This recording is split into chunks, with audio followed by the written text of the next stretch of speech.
Today we are going to learn A Rain on the Roof, a poem by Coates Kinney. About the poet.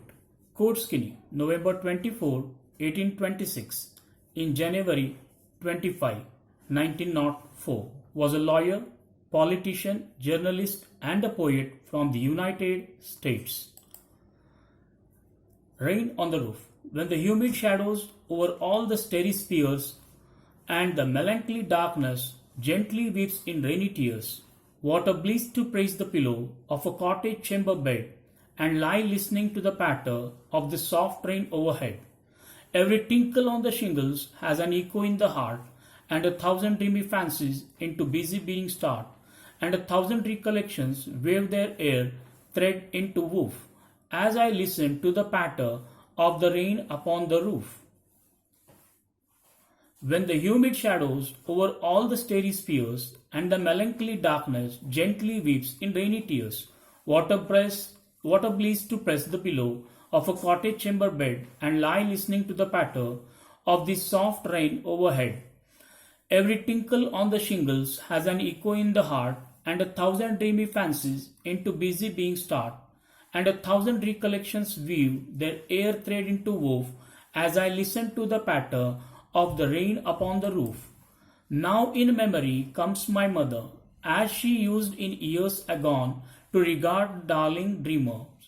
Ere she left them till the dawn, oh, I feel her fond look on me, as I list to this refrain, which is played upon the shingles by the patter of the rain. I repeat, now in memory comes my mother, as she used in years agone to regard the darling dreamers.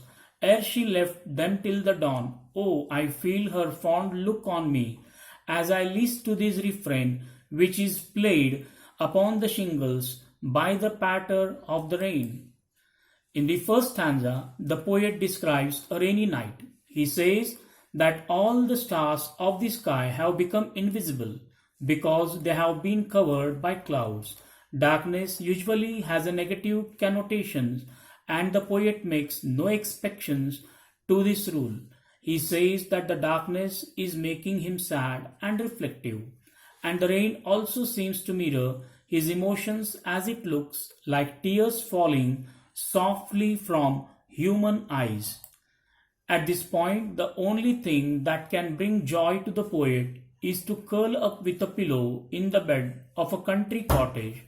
Though the rooms of the cottage may be small and ill-equipped, the sound of raindrops can only transport him there for him to recover from his melancholic mood. In the second stanza, the poet describes how the raindrops make the loudest sound as they fall on the shingles of the roof. Each sound that is made by the rain in this way is repeated the next instant by the beating of his heart. The things he has only been imagining now start to appear before his eyes. As he is listening to the soft and continuous falling of the raindrops, all his memories are coming back to him, but they are not discrete and separated from each other. Instead, all of his memories seem to have formed a patchwork by becoming entwined with one another.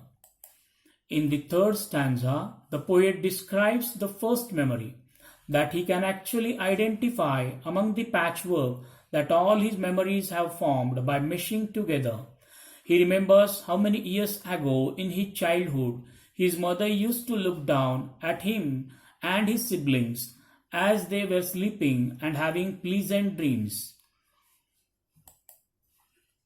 This is all the conclusion, the child sleeping in the open below the sky. Thank you. Have a nice time.